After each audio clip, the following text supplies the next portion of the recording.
welcome to Geek History Lesson. I am Jason Excelsior Inman. I am Ashley Victoria Robinson. Welcome to your Mind University, because you have stumbled onto the podcast where we take one character, construct, or creator from popular culture and teach you everything you need to know about them in about an hour. Except today, we're doing something a little different today in honor of Stan the Man Lee. Right, Jason? Yes, Stanley Lieber. Stanley Martin Lieber? I can't remember his middle name. Yes, I was correct. Stanley Martin Lieber. I'm looking at it right now. One of the grandest of poobahs of comic books has left us, and he's one of these figures in the world that I think nobody in the world wasn't touched by his creations, his stories, his manner, and a lot of people might be asking or might be saying on the internet, "Why didn't you do this episode the week that he died?" And my thought is to you is that, look, we all knew Stan Lee, but he also has a family, and he also has friends, and I didn't think it was right for us to proffer off of the clicks. So we wanted to give his family some time to grieve. We wanted to give people time to have Thanksgiving and people to come to terms with this massive man, this man that changed storytelling, in his loss, right? Yeah, shuffling off this mortal coil. And we wanted to come up with a thoughtful way to speak about him. We're not doing a full biography because honestly, Fat Man on Batman has an interview with Stan where he goes, and it's great, where he goes through his life, and we'll never be able to match that. So we wanted to come up with an appropriate tribute. Yes, and our appropriate tribute is something that we're always good at. We're good at lists. Yeah. We can talk to people. We do lists well. And Ashley, I never met Stan Lee. I saw him from afar. Ashley, you never met Stan Lee. I never met Stan Lee. Yep. I also saw him from afar. Yep, saw him from afar. So we brought somebody onto this podcast because this episode is going to be talking about the best Stan Lee characters, because functions of his story, pieces of his story are the best legacy of Stan Lee. We brought somebody who knew Stan Lee for about 10 years, I believe, interviewed him multiple times on stage and on camera and on podcasts. And I'm certain that he was hugged by Stan Lee several times. So with him being in the room, I feel like Stan Lee's in the room. We're talking about writer, host, and owner of Geekscape, the amazing Jonathan London. Return guest. It's nothing like having Stan Lee on your podcast. It's exactly like that. Oh my God. Jonathan is currently wearing giant glasses. No, he's not. He's slightly hunched. No, he's not. Oh, no. I'm also noticing that Jonathan is starting to grow a mustache. What's happening to me? It's a direct trip. Are you turning into It's like Stan Lee? that movie Thinner, but it's just StanLee. Excelsior. We need to make a horror movie called Excelsior where people just start turning Copyright into Stan Lee. Geekscape. So Jonathan, when did you first meet Stan Lee? What's your connection to He Stan called Lee? me a dick. What? I am not joking. It was 2008. We were on the red carpet of the Scream Awards or the Saturn Awards, or the Scream Awards. Remember when the Scream Awards were still going on? I think Sci-Fi Channel or one of those had the Scream Awards. They were pop culture awards, and we were at the Greek, and we were just doing the red carpet line. And they brought us Stan Lee. And the most important thing was I had just started Geekscape 2 years earlier, and I wanted absolutely to have a Stan Lee station ID. This is Stan Lee, and you're listening to Geekscape. That's all I wanted. I was like, wow. I think I've seen that clip, by the way, on your website. Because his handler was like, you only get like a minute. Like in Stan, at the time was 85 years old, and he's the older dude, and meanwhile other people are just walking past, but I'm like, this is the guy we showed up for, is Stan Lee. And if I could just get him to say, this is Stan Lee, and you're watching or listening to Geekscape, that's all I want. And so I tell him, hey Stan, can you just give me a quick, this is Stan Lee and you're watching Geekscape? And he says, yeah. And he turns around and says, this is Stan Lee and you're watching Dickscape. and we are just laughing so far. And he sees that we're laughing. He goes, wait, did I say it wrong? Like, wait, what is it? And then he gives me Geek Space. And then I'm like, and he goes, well, what's it called? And he looks down at the piece of paper that's on the red carpet with the outlet alert name. To anyone who doesn't know that, when you work a red carpet, they literally tape a piece of paper to the ground that tells you where to stand. And if you step out of that, the person beside you will often get real mad. Yeah, you play elbows with the outlet next to you. But he was like, yeah, this is Stan Lee and you're watching Geekscape. And it was so funny. And I tried not to put that intro on every single episode because it was so awesome.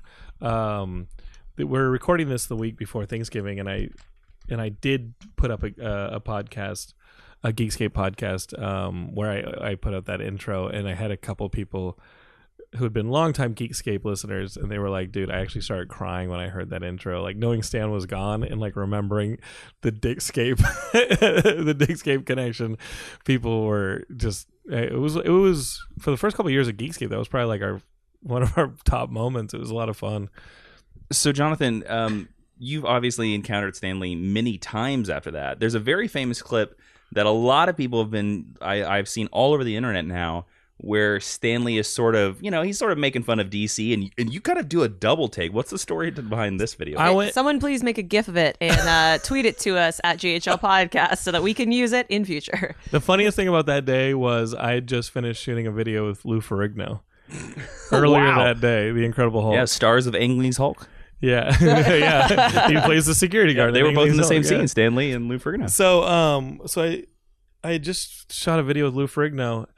And with Stan, like this was a couple of interactions with Stan in 2010 or 11. We threw a party with Stan at Comic-Con, and that was the time that like he came back, and now he's throwing a party with Dickscape, and that was surreal because we were like partnering on that thing, and our Step and Repeats had our logos on it together, and I'm sitting there looking at like Stan Lee's POW Entertainment logo next to the Geekscape, maybe Dickscape logo, and I'm like, oh my god, this is just, I've died and gone to heaven. And then we were big promoters of the Kamikaze Expo that became Stan Lee's Kamikaze Expo that became Stan Lee's LA Comic-Con. So we were yearly exhibitors there, and I was always up doing the moderation on a lot of their panels. That was my first ever Comic-Con, was the second Stan Lee's Kamikaze, yeah. You say that, and then like Jason's telling me like his first Ultimate X-Men was like the one with Nightcrawler on it and all that stuff, and I'm like, well, listen here, kids. It wasn't my first X-Men comic ever. It was the first one of Ultimate X-Men. I didn't know what they were before Really? that. Yeah. Oh, man. Well, also before that, in Canada, comic convention culture was not what it is now. Sure. So, you didn't have FanX and all that stuff going on. The only one that I ever knew of was Anime North, which was in Toronto, and I never lived in Toronto, despite what every American thinks. So that video, I show up and I had been asked to submit like what I was going to be talking to Stan about, and you really only at this point get like 15-20 minutes with Stan if you want to do a video with him, because the guy's at that point he's in his late 80s, early 90s, and understandable. He's earned totally the rest. Understandable. Yeah. And so I got a POW and I make that video, and one of the things that I wanted to do was like be like, okay, if you could draft, I'm a big sports guy, and I was like, if you could draft anybody from the DC universe into the Marvel universe and claim that you created them, go for it.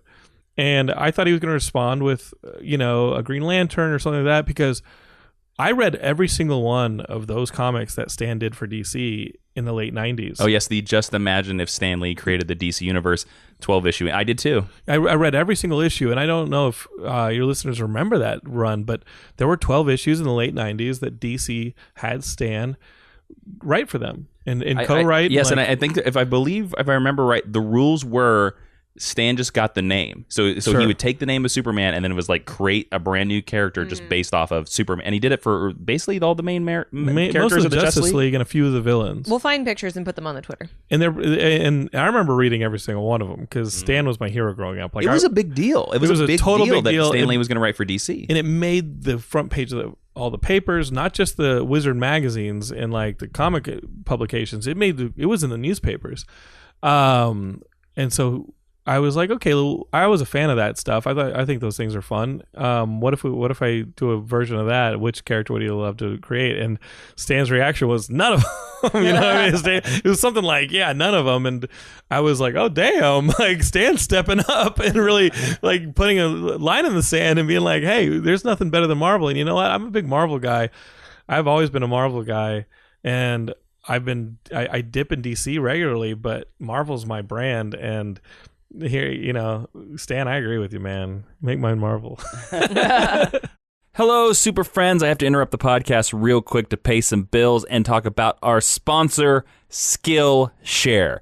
If you don't know what Skillshare is, this is the perfect time to learn about it because we're talking about Stan Lee and all the creations that he has created over his lifetime of writing. And Skillshare is the perfect place. It's an online learning platform with over 20,000 classes in all kinds of things like business and technology and design and writing, especially creative writing, novel writing, character writing. So if you're listening to this podcast and you're thinking, wow, I love all the stuff that Stan Lee has created, Skillshare can help you out with that. They're helping you to deepen your professional skill set, especially when you're trying to create characters as good as Spider-Man. I have been on Skillshare for a while right now. I have learned a lot when it comes to developing characters, developing novels. These are experts on Skillshare. These people are sharing their knowledge, and Skillshare is the way that you can get to it. I've even thought about putting classes of my own on Skillshare. That's how much I love this site, because if you love this podcast, you love learning, and Skillshare is a site all about learning. So you want to join the millions of students that are already learning on Skillshare today with a special offer just for our listeners. Go to Skillshare.com/geekhistory and get 2 months of Skillshare for just 99 cents, not even $1. That's right. Skillshare is offering Geek History Lesson listeners 2 months of unlimited access to over 20,000 classes for just 99 cents. So go over there, Skillshare.com/geekhistory. Thanks to them for sponsoring the episode. And now back to more Stan Lee characters. So just in case anybody out there that did not know, Stan Lee, here's a little quick 10-cent origin for him. He is, of course, an American comic book writer, editor, and publisher who is basically active from the 1940s to the 2010s. He was born in December 28th of 1922 in Manhattan. Of course, he died November 12th, 2018. His full name is Stanley Martin Lieber. That's his real name. That's the name that he was going to use when he was going to write the Great American Novel. That's right. Before he created the Fantastic Four. And he was married to Joan B. Lee, who is going to become, I think, important as we talk about this episode later on. Now, real quick, Stan Lee's, I guess, his biggest legacy is all these stories, the Marvel Universe, many other characters. What are some of the characters he's created? Just in case anybody doesn't know. I mean, I don't know how you don't know the entire Marvel Cinematic Universe. If you're getting this podcast in a cave, here you go. Also, shout out to Comic Vine, who has a 100+ character list of characters that he created or co-created. All of the X-Men. Give us a taste. I think the original X-Men for sure. The original X-Men, 5 X-Men, the original Ant-Man and Wasp, the original Avengers lineup.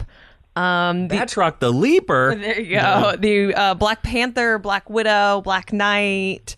All of the original Thor characters, Captain Marvel, Sharon Carter, Peggy Carter, Doctor Strange, and Clea, who are big favorites here on this show.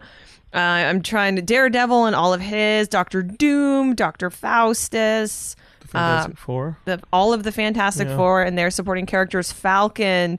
Oh, there's so many people on this list. Nick Fury. The Fixer. The Fixer. Oh, you know the Fixer? Yeah. He's a classic. We love him. Who else, Jason? Well, I see the Governator is up there on that list, but I think that's a good. I remember the Governator was when Arnold ran for president. He did a collaboration for promotion with Stan Lee, and they put out like some Governator It was a cartoon. Yeah, it was like a web cartoon. It was not. We do have to mention probably the most important Stan Lee character that he ever created or co-created. Herbie, the Fantastic Four robot. Yeah. I knew you were going to shout out. Yeah. Well, Stan was the narrator of Spider-Man and His Amazing Friends. Yes. In all those cartoons in the late 70s, early 80s that I loved watching. And the fear was with the Fantastic Four cartoon that that Johnny Storm was going to cause a bunch of kids to light themselves on fire. Yeah. So they removed Johnny Storm from the Fantastic Four and replaced him with Herbie. They replaced him with a robot. We have a Herbie action figure across the room from where we're sitting right now. That's amazing. I love Herbie. Okay, so we're going to go into the list. These are our personal favorite choices. We basically made no rules. If you wanted to choose a team, you could. If you wanted to choose a single character, you could. It was however you wanted this to roll. But basically, this is, what do you think are the best characters that Stan Lee ever created? Jonathan, I want you to start us off. What do you think? What is your number 5 best Stan Lee character? Oh my God, let me look at this list again. I don't know how close those are your lists, and I'm into it. I think that first off, you got to go out. You're just doing it off the top of your head? No, I'm like going off the top of my Got head. it. I'm going to go ahead and go with Iron Man because Iron Man was created on a dare. It was a bet. You had the Marvel offices, and it was full of all these hippies, right? And they were so against the Vietnam War that was going on at the time. Everybody's anti-war, all that stuff is going on, and Stan was, at this point, he's created a pretty successful Marvel universe and was like, you know what? I'm going to create a character that is the opposition's mindset. I'm going to create somebody who is pro-military, and I'm going to make him likable. So he created Tony Stark, who's, he's all about the privatization of the military-industrial complex, and he's all about the money. He's all about the arms race. All the things that the Marvel hippies were against, and he created him on a dare and made him likable and made him Iron Man. So I'm gonna go with Iron Man. That was huge. That's Ashley shoving the microphone in my face. It's all good. Ashley, I think Iron Man's a great choice. I'm gonna say right now, I'm gonna reveal Iron Man did not make my list. Me either. I'm so glad I said Iron Man. Well, I'm glad too. I'd forgotten about the dare thing. I'd forgotten about like him trying to put it. And also, when you look at the Marvel universe of characters, Iron Man is towards the latter end of that original group. Like I think him and Thor bring up the rear. Or sure. But Iron Man is there's something to talk about on this list that I think is that the interesting thing is that I don't know for any of my choices, and I would say this for Iron Man, if Stan Lee's work on them is my favorite. Like, it's interesting that Stan Lee to me is almost a kingmaker. Sure. Because I think there are amazing and astounding and astonishing tales of Iron Man. Yeah, like the Dave Michelini, is that how you pronounce his name? The stuff later with Demon in the Bottle? The Kurt Busiek run is one of my favorites. But like, I think that's the legacy of Stan Lee, is that he's this ultimate kingmaker when it comes to creating characters. If the design is bad, you'd never have those characters. Yeah. Like, as we learned with the Image. But there are a handful of characters, and I think we'll get to some of them where his run remains the defining work on them with his collaborators. I do agree. I do have one of those characters, but Iron Man's a great choice. Yeah, I like that. Yeah, Iron Man deserves his time in the sun on that. That's right. Ashley, who is your number 5? So, as with all of these lists, I almost made my number 5 a joke, but I didn't think Jason would let me get away with it. What was it? I wanted to make my number 5 Stan Lee, the character that he's become and enjoyed and curated in his later life. I would have knocked you on that one, yes. Who has enjoyed all these cameos, and who characters on such epic works of art like The Big Bang Theory would go and abuse. That Hollywood Stan started in the late 60s, early 70s, too, when he was doing college tours to push the Marvel brand. I have a real quick question. Is it bad form now to do the impression of Stan Lee that everyone can do? Not if it's done with love. Okay. It's always done with love. Because every one of these I want to be like, Excelsior! Yeah, absolutely. And branded Stan Lee almost made my list, but instead I thought it had to be T'Challa. I think Black Panther is an incredibly important character, a pretty edgy and diverse, although I guess at the time it might have been called multicultural, approach to creating characters for the time. And I think given when we are recording, I would be remiss in leaving him off the list. I do think it's kind of like Iron Man, though. I think the best Black Panther stuff came post Stan Lee. Stan Lee has a really good run on Black Panther in the late 60s, though. When he tried to or is that... That's not Kirby, is it? Somebody has a Black Panther run where the Black Panther actually fights the Ku Klux Klan, and it's really good. And it's in the late 60s. You have to ask yourself, like, how much of these characters were somebody still running a publication arm and being like, oh, that's in the news. Surfing's popular. Let's create the Silver Surfer and, like, all those things. Like, a bunch of that's what Luke Cage is. Yeah, he claimed in many interviews that he did not know of the Black Panther Party when he created Black Panther. Sure. Sure.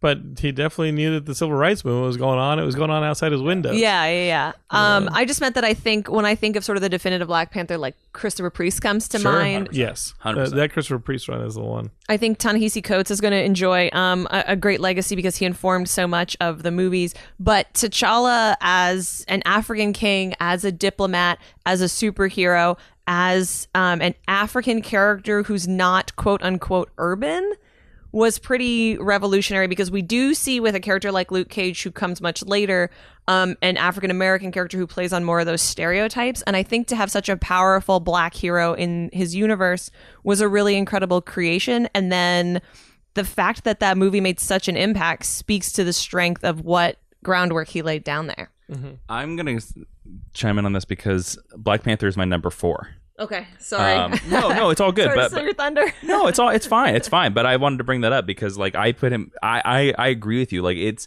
one of the impressive things that I found when making my list for this podcast was that Stan really did a good job about finding out or finding the differences in things and like making that a strength of characters.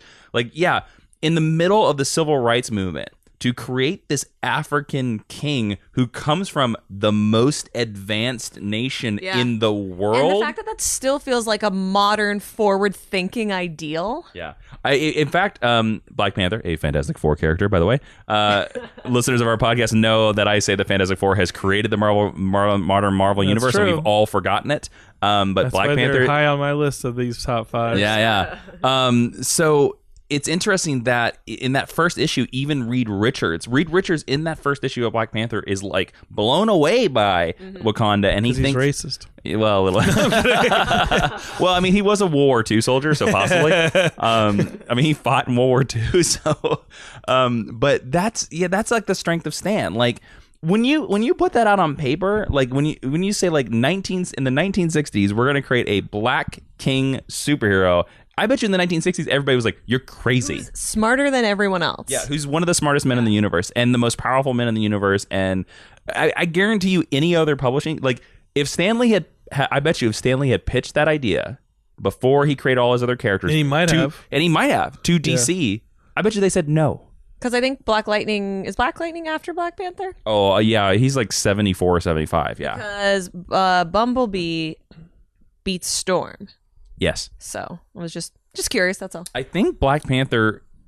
I don't think Falcon beats Black Panther. I think Black Panther is the first. And then Blade was mid 70s and all those other Yeah. 70s. I do think Black Panther is technically the first. I think Falcon's the first African American. Yes. Yeah. And that's the difference between Storm and Bumblebee as well. Yeah. Is Storm is technically African. Yeah. That's a great choice. Cool. That was my number 4. All right, cool. What about your number 5? Yes, my number 5 is a person that when I was looking through the list of characters, I would never have considered putting on my list of favorite characters ever. But when I think about Stan Lee and Stan Lee's contribution, this character has to be on the list. And my number 5 is Jonah Jameson. Oh, absolutely great. I almost put him on my list. I love Jonah Jameson. Well, again, when I was talking about like the strength of Stan Lee, the strength of Stan Lee is finding the differences, and I don't think many writers at the time, especially in the 60s or in any DC comic books, would have created a character that hates the hero. and that's the genius of Jonah Jameson is that he is. I mean, I'm just gonna say it. Cover your children's ears. He's an asshole. Jonah Jameson is an asshole. Spider-Man is a hero. We know he's a hero. Spider-Man's also a teenager. Jonah Jameson, what are you doing picking on this poor kid that's just trying to help grandma and grandpas? Come on, man. But he's like constantly like, he's a villain. He's a criminal. And he's a menace. He's a menace. Now, this is a character that I almost think that maybe nobody has beaten Stan Lee in terms of writing him. But when you read like what Chip Zdarsky has done in Spectacular Spider-Man coming out currently, the relationship of seeing that now Jonah Jameson knows Peter Parker's secret identity, and now he's Spider-Man's biggest ally. Like he's trying to help him in missions, and like Spider-Man's trying to fight like Moreland, and Jonah Jameson's like, I'll help you, kid. And Spider-Man's like, no, you don't have superpowers. Get the hell out of here. Yeah, I just picked up that issue. Fun fact, they kind of soft introduced that in the Silk title because he doesn't know that Cindy is Silk, but he likes Silk because he thinks she's a better hero than Spider-Man. Yeah. So he's like this big champion of Silk, and he likes Cindy because she's analog and she doesn't know how technology works. But that's another great thing too, is that character is so... He is when you go back and read the original Ditko Stan Lee run, he's a very, very minor character. He pops up every once in a while. He doesn't even pop up in every issue, I think. Do you think he's supposed to look like Stan? Yes. Because I've read that theory online. I mean, a little bit, but he doesn't quite look like Stan. But I guarantee you he's definitely inspired by Stan. And knowing Ditko's relationship with Stan, it was tumultuous. Yeah, I mean, that, to be honest with you, I've always kind of felt that Jonah is a little bit of actual Stan Lee in the Marvel Universe. Now, not as angry, of course, but yeah, you're probably right. It's probably all his frustrations were like, why did Steve draw it this way? But he's so different from every 1960s like classic Silver Age character that's the reason why I think he's one of the greatest characters. He's so memorable, and when you translate into live action, we're still waiting. People, and again, we haven't seen Spider-Man Far Away From Home, so if you're listening to this far in the future, we haven't seen it at the time of this recording because it's not out yet. Also, it's a terrible title. Should be called Spider-Man Prom. That's not what this podcast is about, Ashley. Spider-Man Prom. Yeah, Spider-Man Prom would be better. That's really funny. Tom Holland in a pink dress. But the thing is that we're all wondering, is Jonah Jameson going to be in that movie? Well, and who is going to give a better performance than we got in the Sam Raimi series? You know, I mean, it could be done. The guy, whoever voices J. Jonah Jameson in the Spider-Man PS4 game is great. It's phenomenal. That's one of my favorite parts. So you just stop playing just to listen to J. Jonah do this. Okay. But that's like, he's so memorable, and he's such a minor character, and that to me is like a great celebration of Stan Lee's writing. So J. Jonah Jameson is my number 5. That's a good one. It's a really good one. Yeah. Jonathan, who would you put as number 4? I'm gonna go with the Silver Surfer. I almost put him on my list. I'm only going to pick characters not on your list. I put the Silver Surfer because, again, another character that was arguably created to kick in on a trend that was popular in the rest of the culture at the time, the surf culture that was, in the 60s and 70s. So, but what I loved about the Fantastic Four, or about introducing Silver Surfer and Fantastic Four, was we had a really contemplative hero, and that was the great thing about Spidey, is that they use those word balloons to really contemplate the inner monologue of these characters, really contemplate big concepts. And with Silver Surfer, it just got really heady and really big, and that was a character that was introduced in Fantastic Four. Again, I'm totally with you, Jason, on them being the cornerstone of the Marvel Universe. Without them, things fall apart. Hell yeah. And but then he was able to hold his own book. I think Doctor Strange is similar, but Doctor Strange is, very drug fueled. Stan Lee wrote, I think, the first 60 issues of the Solo Surfer run, and a lot of people still hold that up as one of the best Silver Surfer runs. It's incredible, and I love Dan Slott's recent run on Silver Surfer. I thought that. You mean Doctor Who? I thought it was beautiful. I loved it. It is a big episode of Doctor Who, but it's great. Well, that's what the Allreds will get you to. Yeah, the modern Kirby's. I'll say it right now. And I was like, wow, that's amazing. I've never watched the Doctor Who. So I was like, oh, you're getting mad tweets right now. Bring it. We'll have to let everybody out there right now, even though this has nothing to do with Stan Lee, please tweet us at GHL Podcast and tweet. What is your Twitter again, Jonathan? At Jonathan London. At Jonathan London. I would love to do the Geek History lesson where it's like, we show an episode to Jonathan London, and what is his reaction to Doctor Who? I'm such a nerd. That would be such a great, something great to do on the Patreon as well. I'm such a for nerd commentaries. that I would want to go to Rick Baker, all that stuff. I want to go old school. Or is it Tom Baker? Tom Baker. Rick Baker's the effects artist. I want at this point I kind of want to be like, we should just show you Unearthly Child, which is the very first epising back from 1963. Don't do it. It sucks. If it ain't radio, so bad. If it ain't radio drama, count me out. I think it's sad that a lot of the Doctor Who stuff is missing, and the whole era of them reusing tapes and recordings have wiped out a lot of Doctor Who episodes, but I find it so daunting not to jump in it. But my love for characters who can be conceptual in a visual medium, because voiceover is always looked at as a crutch in filmmaking and et cetera, and you're not supposed to be, you're supposed to keep moving action, and to have issues where Silver Surfer could just surf the spaceways and think about stuff. I always thought lent itself to incredibly beautiful artwork and some really nice moments in comics where it wasn't just biff bam pow. You know what I mean? That's why I'm going to pick. I think it's a great choice, and I know, and also in that Stan Lee solo run, there is a lot. It's basically the Stan Lee solo run is basically Stan's hippie.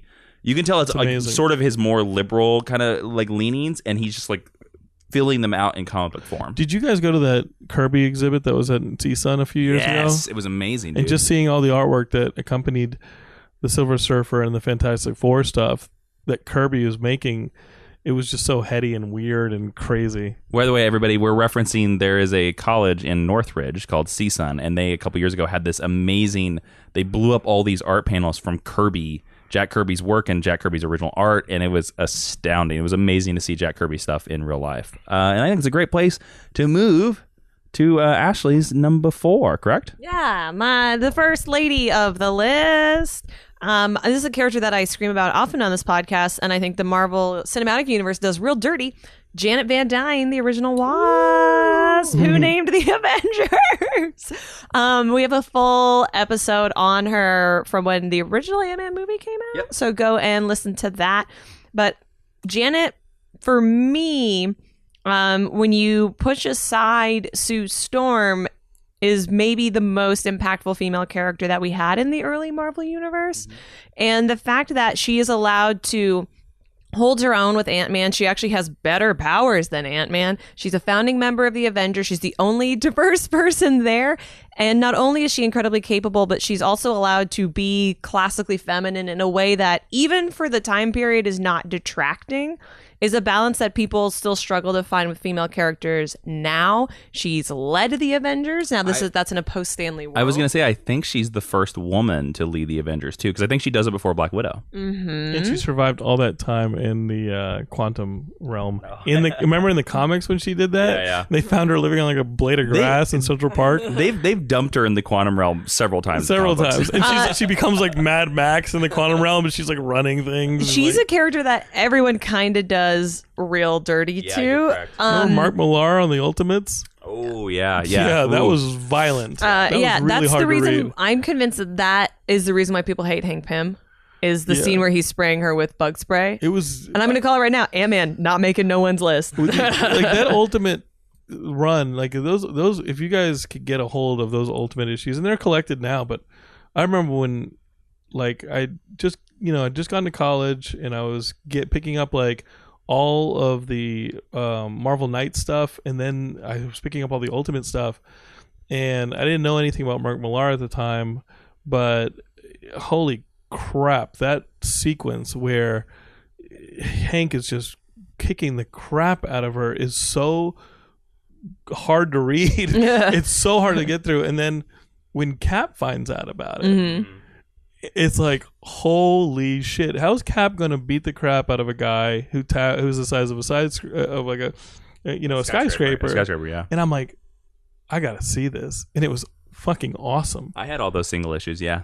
It was fucking awesome. But she's also, to be honest with you, she's pretty great in that series too. Mm-hmm. I like the changes they make to her in the Ultimates, and they wouldn't have that without Stan Lee. And every time she's reinvented, I think she gets better and better and better, which is something that's difficult to do in comic books because you're stuck with a lot of retcons, and she's evolved into being an incredibly impactful character. So not only was she cool when she was created, and I will stand by that awesome red outfit with the pointy hat until I die. Oh, hell yeah. But she's cooler the more we see of her, and God, I would just love to see her actually do something in a movie. Well, she's a fashion designer, so like In some she's got her thing continuities. going. Yeah. Which I think that's great. Like, make her the tailor of the cinematic universe. Yeah. And what's funny is like they recently made the new Wasp.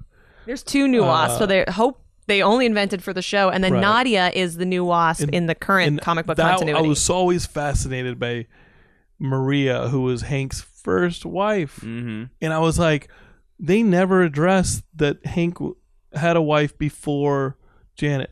And Janet's much younger than Hank, kind of like Sue is supposed to be so quite a bit scandalous. younger than Reed. And I'm like, oh, Hank's always been messed up. And I'm like, okay, so he had this wife. He goes to a younger girl who was like his like teaching assistant or, lab assistant, who's Janet. And then they brought in They brought in Maria's daughter in the comics now. And I was like, thank God somebody's starting to address this stuff because, well, Hank's Ultron now and all this weird stuff. And Nadia is basically supposed to be the movie version of Hope because, like, I think the Russian, if you translate Nadia, I think it becomes Hope. It does, or something vaguely like that. But Hope does exist in the continuity, but I think she's in another universe. Yeah. Anyway, Janet Van Dyne is great, and you should definitely read the classic Avengers, only for her action costume. All right, and we talked about your number 4. My number 4 was Black Panther, of course. So I think we move on to number 3. So Jonathan, who is your number 3? Number 3. I would love to have a tie because both of these are teams. It's the Fantastic Four or the X-Men. And the Fantastic Four, we all know, Tied for number 3. Like the Fantastic Four, we just know is like so important and shifted the entire landscape of comics when he created the Fantastic Four as a reaction to the Justice League of America over at DC. It's such an incredible. It was such an incredible comic, and we take it for granted so much today because, of course, teams infight, but this was literally a nuclear family. Mm-hmm. In the post 1950s era, where 1950s was all about like the nuclear family, mom and dad, and the 2 kids, and everything's nice, and Eisenhower, and we're afraid of the bomb and the Soviets, and then you use the bomb in nuclear threat to create a nuclear an American nuclear family that has all the like microscopic infights that we did. And he takes the layers. I mean, without the superpowers, he's just taking the layers off of what's happening under the surface of American domestic culture, and then he adds superpowers to it, gives it a foreign threat, not unlike what we're dealing with in the Red Scare or dealing with in Korea at the time during the 50s. And now, I mean, we were dealing with it with Bin Laden, and I don't see how those movies missed the effing map on that stuff. And we're dealing with it again now with our foreign threats. And you can't make a movie about foreign threats to an American family, like.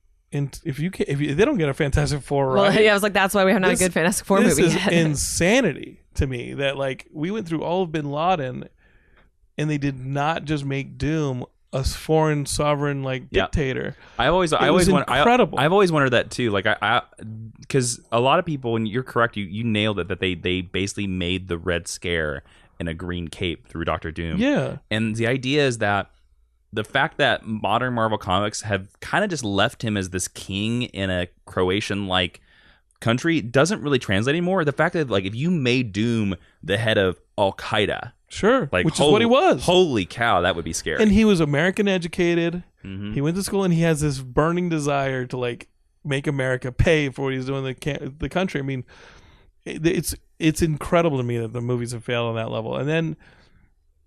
So I think Fantastic Four is fucking amazing, and I don't see how he like.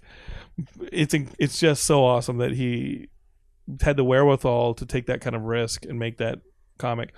The alternative is the other big risk he made in the civil rights movement, creating the X-Men and being like, you know what, I'm going to make a book about people who are different, being the good guys and being misunderstood, and trying to bridge those lines.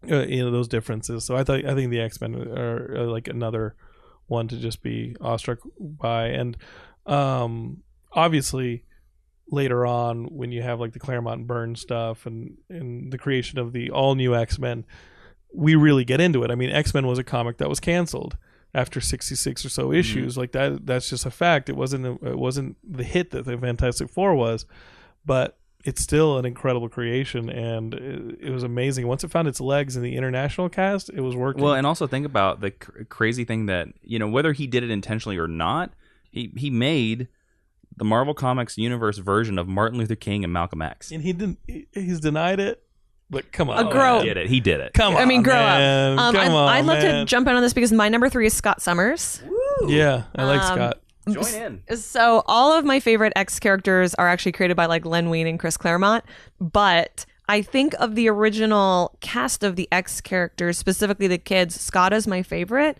because he is very much what the ideal of the time would have been. Peter Parker is very similar, young man, full of promise, very smart, going to be a scientist and change the world. But Scott has the weight of knowing that he not only has to live up to an incredible man, but he has to live up to the level that his peers are throwing down. And I feel like on a meta-narrative level, that's what Stan was feeling at the time. Sure. He had to live up to all of these great authors that came before him, to this man who, I believe it was his uncle, who gave him this job. And then he had to tell stories that were better than all of his competitors at the time. And he was forced to become this kind of leader like Scott is. And then again, the fact that the original X-Men run is lauded as still one of the best X-Men stories, but since then, Scott has gone through all these evolutions. He's killed Professor X. He's joined the Brotherhood. He has 100,000 siblings. His father's a space pirate. Yeah. It's weird. Oh, man. Yeah. He only gets more interesting the more we see of him, in my opinion, but he still manages to be grounded in that. I want to say good old boy, but it's not that image. No, he's a Boy Scout. Yeah, He's a good Boy Scout. in the way that like Clark Kent is a Boy Scout. Did you guys read? Are you guys reading X-Men New Genesis? Is that the new stuff? No, X-Men New Genesis is a retelling of the X-Men's Oh, history. yes, Grand Design. And Grand Design. Yeah, New yeah. Genesis was not the new stuff. New Genesis was another spin-off. It was the alternative version that they tried to retcon of. It was the team that there's a team that they put together to try and rescue the X-Men before the new X-Men. Yes, yeah, that was yeah, what New Genesis was, I think. Where it Grand was Design. like, no, they have a third Summers brother, and this was Grand Design. By Is Ed Piscor. phenomenal. Yeah, it's great. I have the second volume. It's great. It's phenomenal. It's like the best of version of the X-Men history, and it's so much fun to read, and it's funny at times, and you're just like, man, this is like the cleanest version of the X-Men continuity, because the X-Men continuity is ridiculous. Well, the other thing too we need to talk about, to go with your point, Ashley, about Scott Summers, is that Stan Lee has always said that he always made the alliterative names of all the characters that he loved, and he did that for two characters in X-Men, Warren Worthington and Scott Summers. Yeah. I also think that's just funny to think about, because you're like, okay, Peter Parker, yeah. And then you get down the list and you're like, really? Warren Worthington? Like, does anybody like Angel? Yeah, what'd you like about him? He likes the wings. Yeah, he's like, I was a big fan of birds. I could just fly away. Sometimes I just wanted to fly away and be rich. Bucky Barnes. Yeah. Yeah, he didn't treat Bucky too nicely. You die and don't come back. Nope. Hey, super friends, I have to interrupt the podcast real quick to talk about another sponsor of the show, Care Of. Care Of is a monthly subscription vitamin service that delivers completely personalized vitamin and supplement packs straight to your door. No more going to the, supermarket or the pharmacy and any of that stuff. Get it straight to your door. Care Of, they have an online quiz. Ask you about your diet, ask you about your health goals. It asks you about your lifestyle choices. It only takes about 5 minutes, and they recommend some vitamins, and the vitamins come right to your door delivered in a personalized, easy-to-remember daily packs, because you can stick them in your pocket, and your busy, on-the-go lifestyle is A-OK.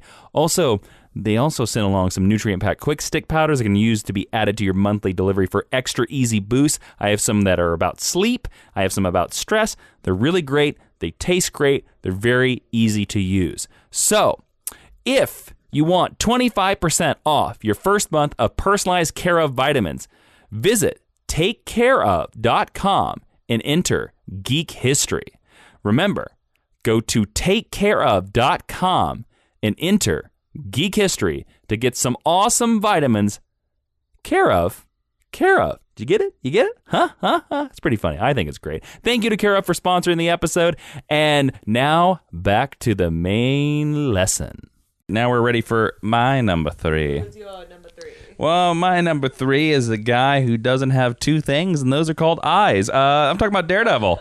He has eyes. Well, he has eyes. They just don't work. They just don't work. I'm so glad you said Daredevil, because he slid off my list. Well, I was, again, when Black Panther made it onto my list, I thought about the idea again. I'm going to keep bringing it about Stan Lee looking for the differences. That to me is the legacy of his writing. And the fact that he made a superhero with a disability in the 60s. Now, of course, he has this radar sense. He doesn't really have a disability. But the fact that Stan Lee somewhere in his mind was like, all right, this guy is going to be blind, but he's going to leap off rooftops like Spider-Man. And he's going to be like this swashbuckling, fearless man, this fearless ninja. He made him a lawyer. And a lawyer. And because Justice is blind. Yes. It's so effing smart. Yes. Holy crap, that was a smart character. But it's also, Matt is a character who, another alliterative Matt Murdock, who struggles with religion, which for the time would have been a pretty forward-thinking ideal, because the idea of being a good practicing Christian, Catholic, in Jew, Matt's whatever, case, yeah. would have been a very important part of American culture. And to have Matt grappling with that, I think is very progressive for Stan. It's also very forward. Again, you knocked on it there, Jonathan. Catholicism, making him a Catholic, because there was a time in the 60s before or late 50s before Kennedy got elected, where people were like, I don't know if we can elect a Catholic president. That's so funny to me because Catholicism is like one of the reigning religions in Canada because of all the French culture. So it's funny to me that here in the States, it's like, oh, a Catholic. It's Catholics. Yeah. And also, I think at that time, Daredevil, well, he's the first superhero, I think, to wear religion on his sleeve. Sure. Like, it's such a part of him. I mean, Peter Parker's not very religious. You mean Huntress didn't outstrip him? Yeah. Well, Reed Richards is just like, I can kill any god I want with the ultimate nullifier. I got this Cracker Jack prize. I'm gonna kill him with. He's like, don't tell me about Zeus and your Catholic god. I got the ultimate nullifier. The ultimate nullifier always looked like a hair pulling, like I if think it you looks had like a nose lute. hairs. I think it looks like a lute. Yeah, it's like That's so funny to me because when you think about DC at the time, like you have Wonder Woman who's embracing that mythology. You have like the new gods obviously will come around in a little bit, but like DC seems to really embrace that. the new gods were inspired by Stan because Kirby kept them all in his drawer until like Carmen Infantino came and poached them. Yeah. Yeah, and he was like, "Do whatever you want." So, Yeah. so sorry to run over your No, Daredevil it's all good. points. So, but Daredevil is also another one of these legacy characters that I think, many people wouldn't give Stan Lee as one of the great runs of Daredevil. I mean, but again, he's the kingmaker here. I mean, we think about the Frank Miller run.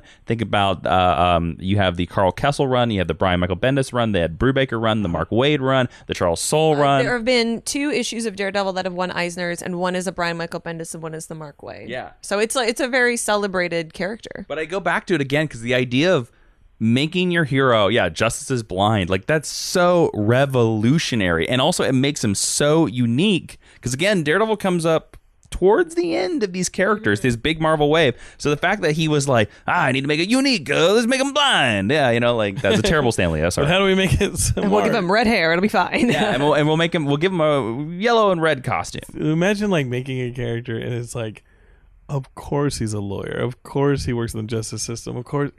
That is so freaking smart and obvious and well done. Oh, Jesus. And also the genius thing, too, is that since he is one of the later sort of 60s Marvel Wave characters by Stan Lee and Jack Kirby and all those group, he becomes, since all these other characters are established, very early on he becomes established as the Marvel Universe's lawyer. Yeah, I love it. So he starts popping up in Fantastic Four as their lawyer. He shows up in there's another issue that he's a lawyer for somebody else too as well. I can't remember who it is. He's not the only lawyer. Doctor Strange. Sorry. Strange. Yeah, he's not the only lawyer that Stan created or co-created either, because he also had a hand in Jennifer Walters' creation. Who's the other lawyer you go to? Yeah. But I love that. I love that idea because to me that makes Matt Murdock sort of a little bit of the glue of the Marvel Universe because he started he's basically everybody's lawyer. Yeah, and if you have, and he was always going up against his secret identity because he's breaking the law, constantly, and then whenever you had issues where it's like he's not Daredevil and like he has to unmask and everything, and you're in so you have Matt Murdock show up in court, and then like Spider-Man's out there flipping around as Daredevil to cover for him.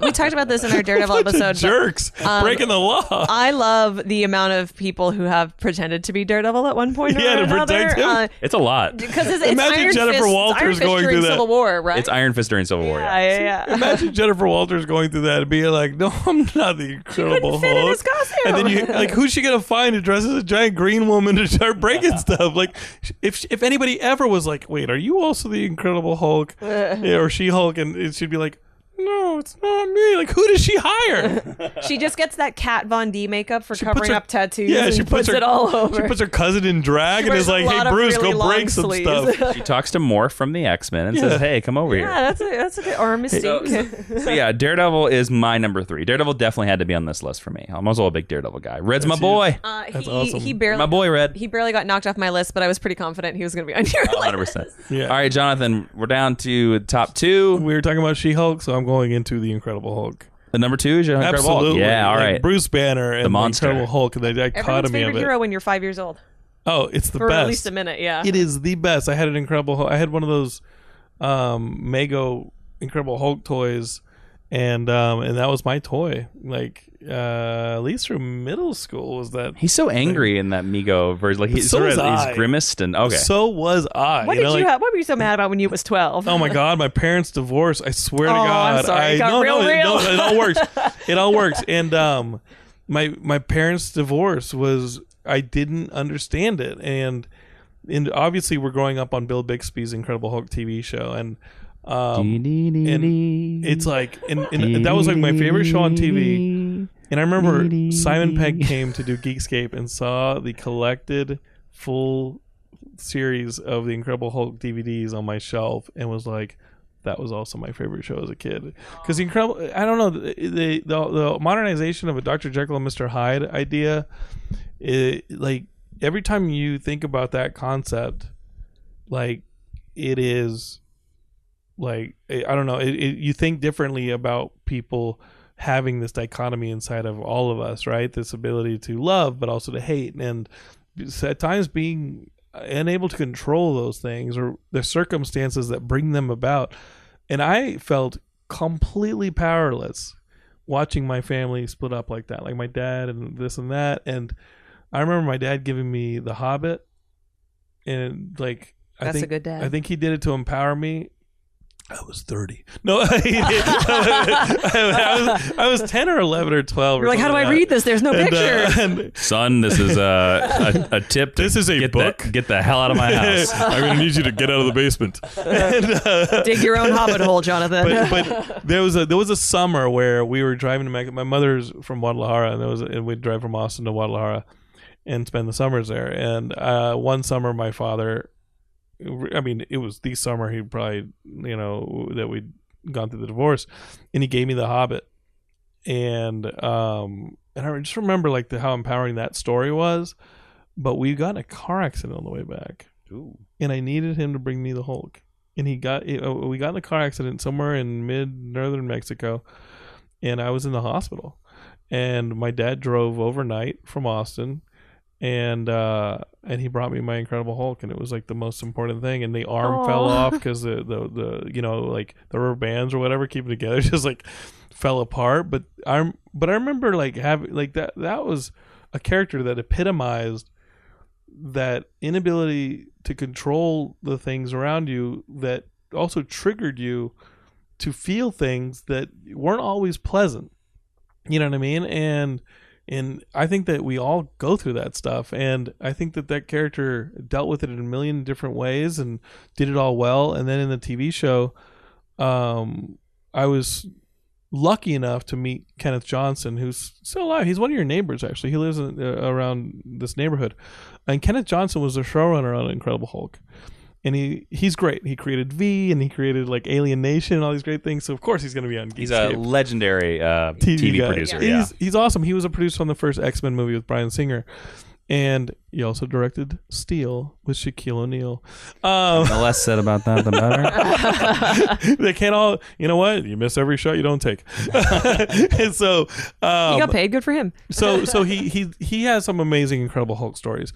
And the one involving Stan Lee was an episode, and he had to work with Stan constantly for the Incredible Hulk because this is their TV show, and that show was a hit. This show was huge. I watched reruns of that show in the 90s. Like that's how I met the Incredible Hulk. And Kenny was the one who like Bill Bixby came to him and was like, Bill was a really reputable actor and a very like wanted to be a respected actor, and he wanted to add a little more to the Hulk, and it was Bill's idea with Kenny to add the stuff with his father being abusive to him, which later on would play a big role in how Bruce was.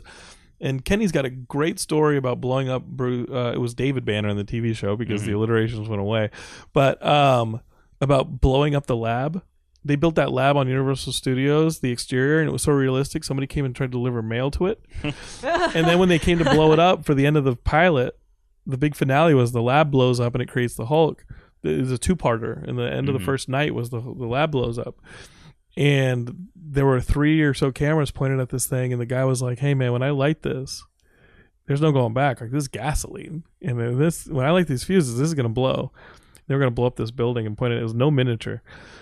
And they're going, and one of the cameras goes out, And Kenny looks up and the power cable's gone, like been unhooked, and he runs and he Doc Browns the thing and turns the camera on right as everything blows up. And so all 3 cameras are there. The story he tells me about Stan was he's talking to Stan through every episode. Stan was not the showrunner, Kenny was, but he had to approve of all the scripts. So Stan had notes on all of them. And Kenny wrote one where the Incredible Hulk fights a bear. I have seen this episode. Yeah, he fights a bear. It's legendary on YouTube for the fake bear. Yeah, the Incredible Hulk fights a bear.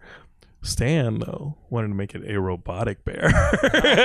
You know what? That's what you didn't get. That's a good note, Stan. That's a good note. Stan was like, he fights a bear, but let's make it a robotic bear. And Kenny said, Stan, I respect the note, but we've already convinced a TV viewing audience of Midwesterners that a man has turned into a green monster. Mm-hmm. I don't think robotic bears might be a step too far. He goes, we don't want to break it. He goes, we're bending it. We don't want to break it. Was Mechagodzilla a hit at the time? You could have done it. So that's my Stan story for the Incredible Hulk, and I've told you about that character. It's phenomenal. I remember. I know I've read some interviews where Stan Lee said that part of the genesis behind the Incredible Hulk was the idea that he wanted to write a villain or a monster as the lead character, which is initially why, like, in the first 5 issues, they abandoned this pretty quick, but in the first 5 issues, Hulk only turns into Hulk at night, like a werewolf. When he was gray. Phenomenal. Yeah. He was Frankenstein's monster. He was that. And if you guys are not reading The Immortal Hulk right now, that book is amazing. Just to be a little topical, I'm mad at Marvel right now for Hulk Marines.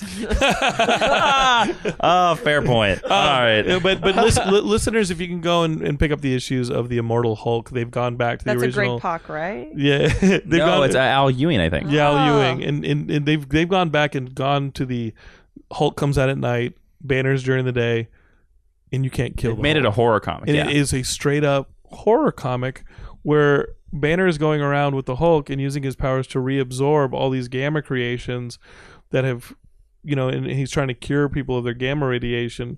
So he's forcefully trying to remove the gamma from Jennifer, and he's going around and trying to remove the gamma radiation from Doc Samson, all these people, and he's like hunting them down. But it's a straight up, and there's a million like little villains out there, and it's an incredible book. It's really that's cool. It's really creepy. All right, Ashley, let's find out what is your number 2. My number 2, I'm assuming, is going to have Jason chiming in all over the place. It is the greatest female character in the Marvel Universe, Sue Storm. That is my number 2 as well. Not the team, but Sue Storm. Sue Storm. Arguably one of the most powerful characters of all time. Yes, I also argued that she is the greatest Marvel character of all time. Yeah. Oh. Oh yeah. Then why is it, but she's not number one. Let's hear Ashley talk. Yeah. Okay. And it's funny because this is a point that I have been convinced of since knowing Jason and Rick. Ashley, when we first started this podcast, did not like the Fantastic Four. That's how do you guys get past episode 3? I still think Sue is the best part of the Fantastic Four, having done more reading of it now than when we started this almost 4 years ago. Almost 4 years ago, yeah. Oh, we're so old. So Sue Storm, what I think is fantastic about her is that she hasn't killed Reed Richards yet. And I really don't think she gets enough credit. Sue Storm has to deal with the most brilliant, the most fantastic, and also the most difficult personalities in the Marvel Cinematic Universe. She has to be a mother to everyone, including the person she is married to. So not only does she have to be able to go toe-to-toe to them from a combative standpoint, from a leadership standpoint, from an intelligence and a scientific standpoint, but she also is the true heart of this team. She's the reason that they come together. So she's looking after these 3 man-children, one of whom she's married to, one of whom she's related to. Then she has 2 actual children who could outstrip anybody else. And she has to be able to balance all of this while at the same time having this weird power set that, kind of like Scarlet Witch, depending on the writer, can be really super powerful and really out of control.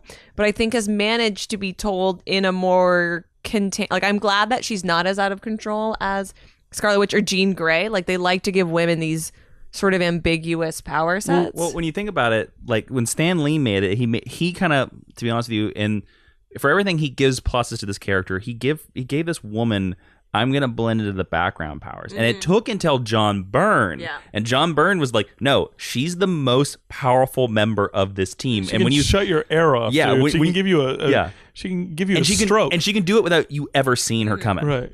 But I think, and the fact that she's heavily influenced by Joan, his wife, I think is one of the reasons why she is such a phenomenal character, and maybe the most well-rounded from a personality standpoint, because Stan Lee is a fabulous creator, but kind of like George Lucas, when you reflect on them from the time, there are things in the creation of these characters that we could say are problematic by modern standpoints, or products of the time. And Sue is that, but she's the most fully formed woman, because most of the women in the early Marvel universe are very powerful and can't control their powers, so they wind up getting shunted to the side so that a man can do the job, like Jean Grey, or they need to be rescued, and Sue doesn't need that. Jean's fault. Well, even in the original Uncanny X-Men, Jean Grey is very much like, too much. Yeah, she like floats a book and then faints all And of the Wanda's time, like, chaos magic, which is why Jean is annoying. Yeah. And Sue is the only, and look, I love Janet Van Dyne, but she's the only of these original stable of characters who really, I think, stands head and shoulders above the rest, and that's because she's got to stand up to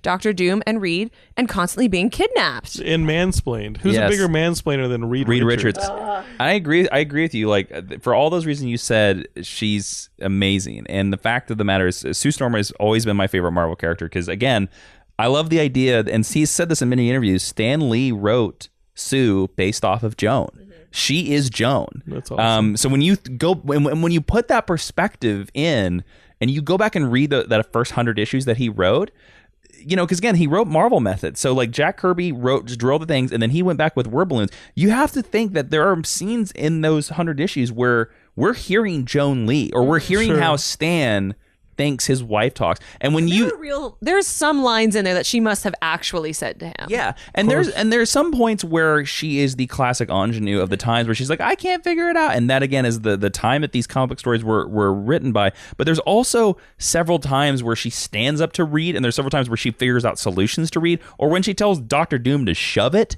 And you have to think about like, oh yeah, Joan must have said that. Joan must have acted like that. And that's the reason why he buzzed her. But to me, she's the glue.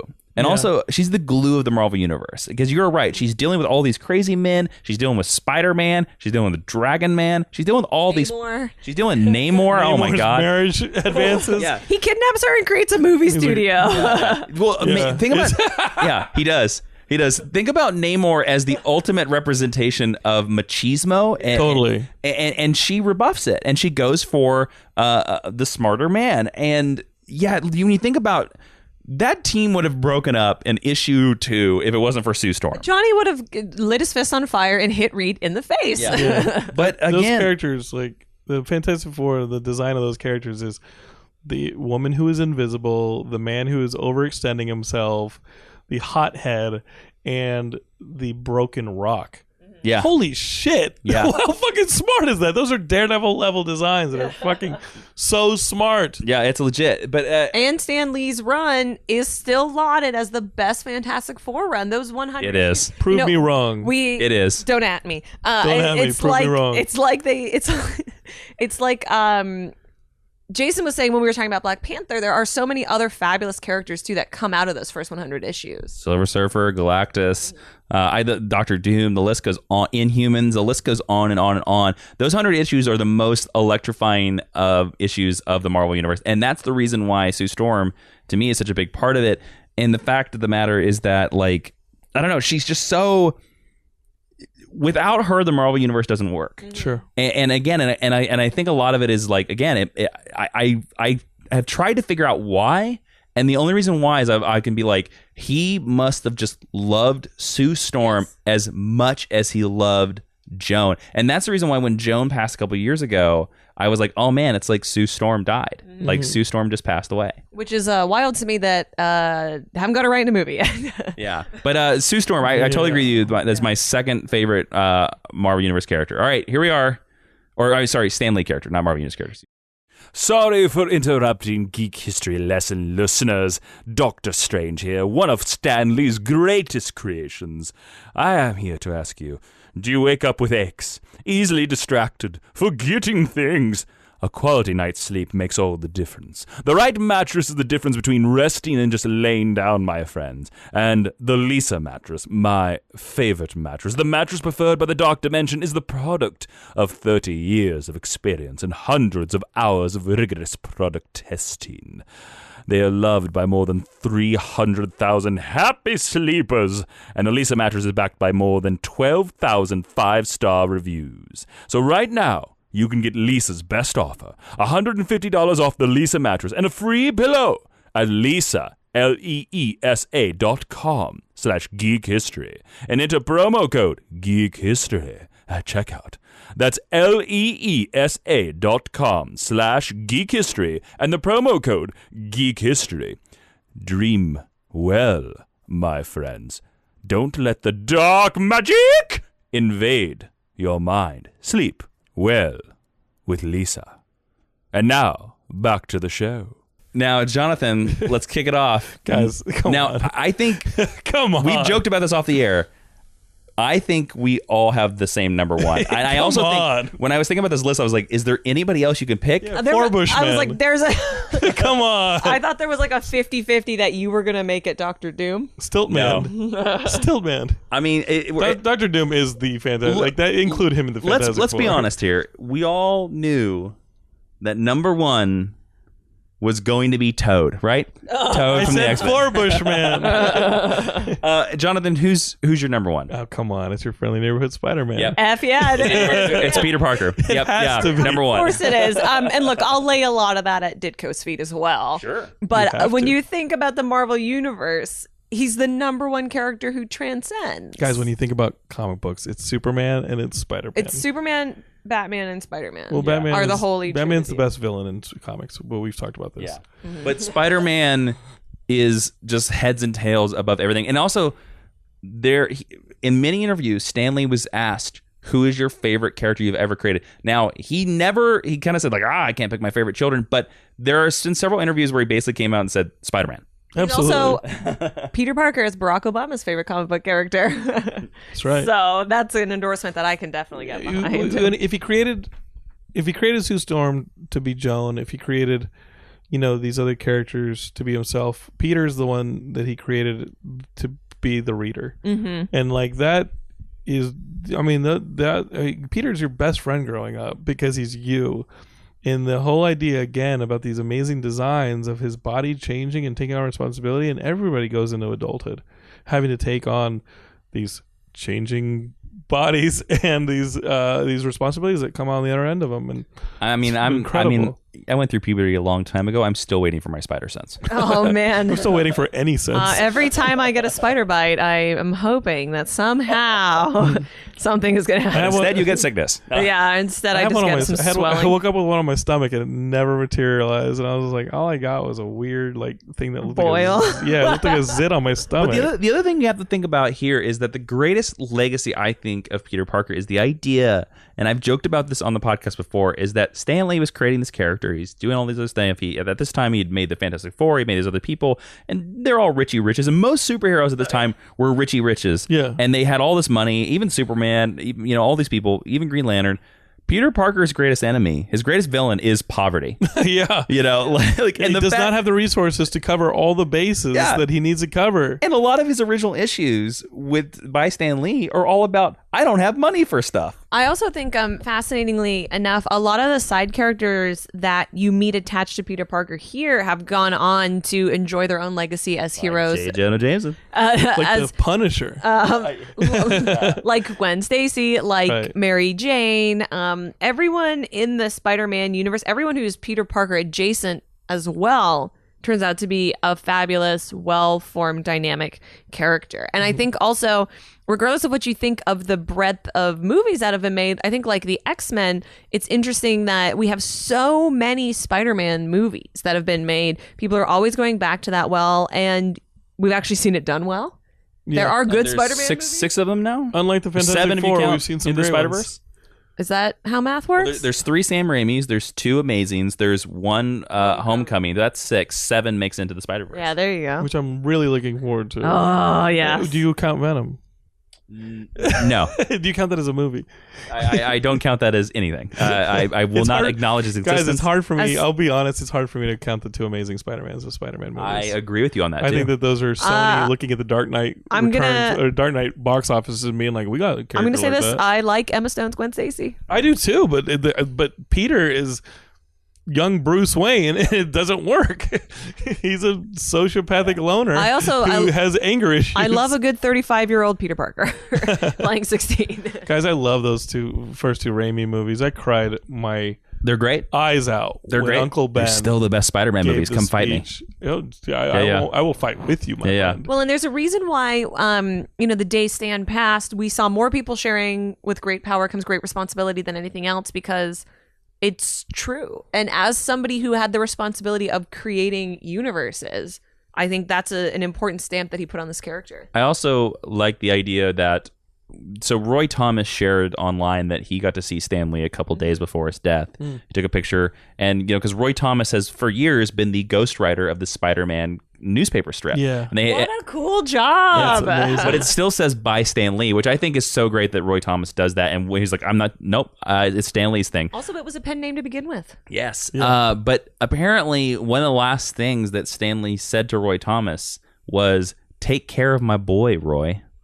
Oh man, that makes me want to cry. I know. You know what I used to do when I was a kid? I used to cut those out, and I'd find a piece of paper and I'd tape them all in order so that I could make my own Spider-Man comic. I would take the newspaper clippings I would just cut out Spider-Man, and I would tape or glue them to pieces of paper, and I would make complete journals of the newspaper. Do you still have any of these? I don't know. My mom's house burned down last year, so if they were anywhere, they would have been there. And they were all those from the 80s, I guess. They were all those newspaper clippings. I made my own little comics, which That's cool. I'd love to read those. They've all been collected. They have those Marvel Masterworks and like Essentials. Well, I know what everyone is going to send you for Christmas. But man, I used to just read them over and over again, because in 3 or 4 panels, you'd end up with a Spider-Man story for that week. And it's just amazing storytelling. I would love to hear final thoughts here. Why do you think, again, I knew going in this list we were all going to pick Peter Parker as number 1. Yeah. I would love to hear some final thoughts about, why do you think we all picked Peter Parker as number 1? Why do we think, what is the main reason why he is the greatest Stan Lee character? What do you think, Ash? Because he's us. Yeah. And I think you nailed it where you said that Stan was creating his character. Peter Parker is the character that we all looked at, whether it was the truth of our lives or not. We've all felt like that young person, that young teenager who has no one else in the world and who has all the weight of it on their shoulders. And some people very much do, and some people don't, and that's an exaggerated feeling. But to honor that level of feelings in young people is not something that's often done in media without being critical. And I think to have that person be your superhero, and to have that person overcome basic things like the death of a family member, like being able to eat, like being able to pay your bills. Sprouting 6 arms. Girl problem. Which he ultimately winds up with a girl in the end. Fighting a living vampire. Every day. Like we all went through. I think that's really... Best for the dad of your best friend is secretly a supervillain. I think that's really powerful, and I think that he was the first, quote, ground level, street level hero. And I think that's why he's been so impactful. You know what? I don't know if this is the main reason, but I think you're right. He is us. But a big part of this, I think, is that he's the first teenage hero that's not a sidekick. Yeah. He is a full-on hero. Now, a lot of... Don't you throw shade at Robin. No, I love... that guy was a total sex toy to that sick Batman. Yeah. You know it. I love the Speedos, and I love little pixie boots, but, again, he's a sidekick. Robin's a sidekick. And man, I don't like Batman one bit. So... Back to Peter Parker. Let's not go down that train. Oh, that's a different podcast. Are coming. When you boil Peter Parker down to his basic level, he is just a poor boy with only one family member who is just trying to make the world a better place. And what better version of a superhero can you ever have? I think too, and they hit on this in the movie in an interesting way. Friendly neighborhood Spider-Man. He's not trying to save the world. He's just trying to save Queens. Jonathan, final thoughts on you about Peter Parker as the greatest Stan Lee character. What Ash said, the everyman character of Peter, and Stan would say that was the one that he was closest to and that most resonated poor little Stanley Lieber growing up and having to get it together, and figure out the different weights and balances of life. I always loved whether or not Peter could do away with Poverty? with Doc Ock in time to get home, and then he had the love life and everything. So like Ashley really got it. The soap opera nature of Spider-Man was pretty amazing. And just think about all these characters and how they were great characters to begin with, and Stan added superhero. Also, think about Spider-Man has one of the best supporting casts of all of comic books. He's got the best rogues gallery in all of comics. I don't know. I give it to Batman. Batman fans come you can't at me, Batman fans, but like, come on. Spider-Man is close second, I think. I think for Marvel, he's definitely got the best. Yeah. What I love and the about animal him, totem is a big part of that. What I love about him is that, I mean, just to say like who's got a better rogues gallery. What I love is that when Spider-Man's rogues work, and they, to me, are the greatest rogues in comics, is because they're inherently tied to Peter. Mm-hmm. And when you have somebody like the Joker or these other characters, they're not inherently tied to Bruce. They're villains. They're straight up villains. They're very loud and cool, and you have some with incredibly personal stories like Mr. Freeze and stuff like that makes them incredible characters. And you and I have talked about this, that I think that Two-Face is Batman's true rogue. Like, I agree with you. He's my favorite Batman villain too. He's my favorite Batman villain because he knew Bruce as Bruce, and now is this it has a dichotomy like Bruce does. But all of Peter's villains, when they work, Peter feels responsible for. Mm-hmm. That's the greatest thing. Is like, these are rogues that you helped create or spun out of your personal life. You feel responsible for them. Batman don't feel responsible for nothing. No, kidding. Okay, just Gotham City. Except his 900 adopted children. All those cars. And the dogs. And his corporation that he embezzles from to build Selena. tanks. Well, interesting. Okay, well, Does that make sense? I mean, that's my argument for why his rogues gallery is the tops. If you would like to hear our best Batman Rogues episode, tweet us at GHL Podcast. Yeah. Well, we already know what Jonathan Mine's number one will be. But guys, I'll be honest with you. I think all these characters are great. I think Stan Lee had a great legacy. And I mean, yeah, it's obvious. Like, Peter Parker is one of the greatest comic book characters of all. So, of course, he's going to be one of the greatest, our number ones. Let's go. Plus, he's a real cutie. Is he? Yeah. He's got two cowlicks or something going on in that hair. Oh, yeah. It's good. You can always tell it's Peter because he has two of those things on his head, little horns coming down from his hair. All right, let's go into the next section of our podcast, the recommended reading. And this recommended reading is going to be very simple. You can find all of our choices, our suggestions at geekhistorylesson.com/recommended reading. And if they go there, Ashley, what should they do? You should click on our amazing little widget. You should get you over to Amazon, buy these copies of these books. A little bit of support comes back our way and helps us keep the lights on here at the Mind University. And they're flickering right now, so you better get on it, folks. That's right. The choices this week are just some great choices of Stan Lee, and they were all talked about on this podcast.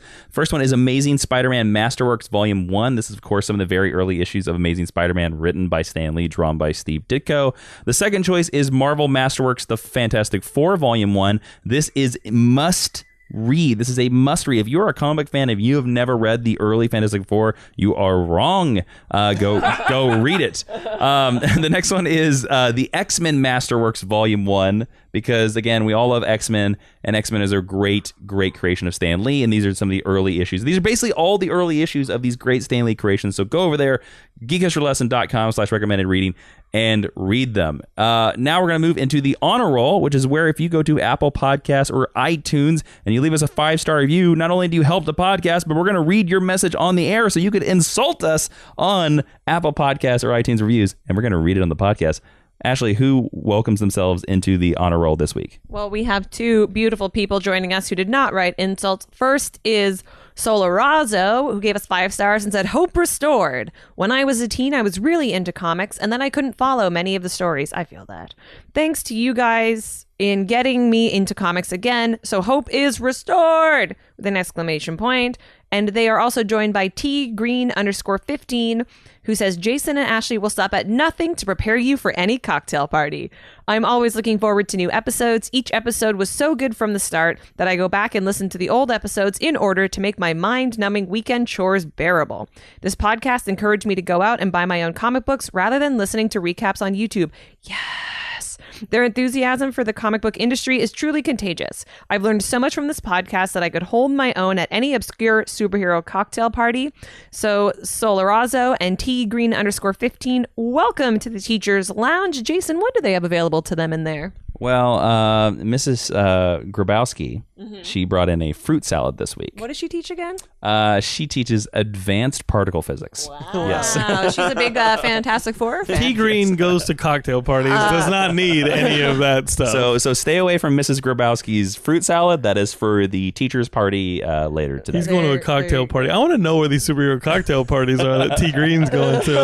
I'm like, oh my God, let's go to those. They're all at San Diego Comic-Con. I can get beat up and thrown out for not liking Batman. All right, so thanks to both of you for joining the honor roll. If you want to join them, go over to Apple Podcasts or iTunes and leave us a 5-star review. You help the podcast out. Don't forget while you're over there to subscribe and download the podcast. You can do that there and everywhere you can find podcasts. Ashley, if they want to suggest future lessons like possibly best comic book rogues gallery, where can they do that? Yeah, or best Batman villains. You can do that at geekhistorylesson.com, facebook.com/geekhistorylesson, or on Twitter at GHL Podcast, which is where you can send that Jonathan GIF I asked you for at the top of the episode. That's right. You can follow me on Twitter at Jawiin, Jawiin. Follow Ashley on Twitter at Ashley V. Robinson. Follow the podcast on Twitter. We're all over on Twitter at GHL Podcast. Jonathan, where can they follow you online? Where can we listen to this amazing Stanley podcast episode? Where can we find you on Twitter? I'm at Jonathan London on Twitter. I'm at geekscape.net, spelled out DOTNET, on Instagram. We're at Geekscape Forever on Instagram and on Twitter as well. And then we're at geekscape.net. That's where you can listen to episodes of Geekscape.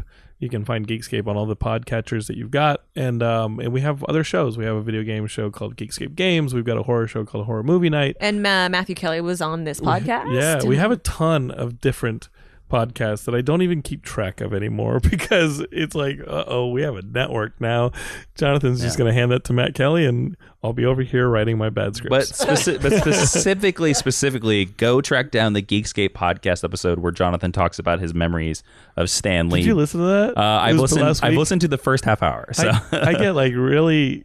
I'm talking about Geekscape in general. I'm talking about just the message I'm wearing on my chest right now of don't hate, create. Yeah. And like everything I want Geekscape to be synonymous with, and I think that's like wrong with our pop culture is people hate stuff instead of using that energy to create stuff. And if there's anything more Stan Lee than that message, I don't know what it is. You know, Mark Miller, who is now like sold a comic book company to Netflix and he's responsible for the Kingsman and Kick-Ass, he said that the reason why he left Marvel was because he showed Stan Lee, or he saw Stan Lee at a comic book convention and showed him one of the Marvel comic books that he was working on.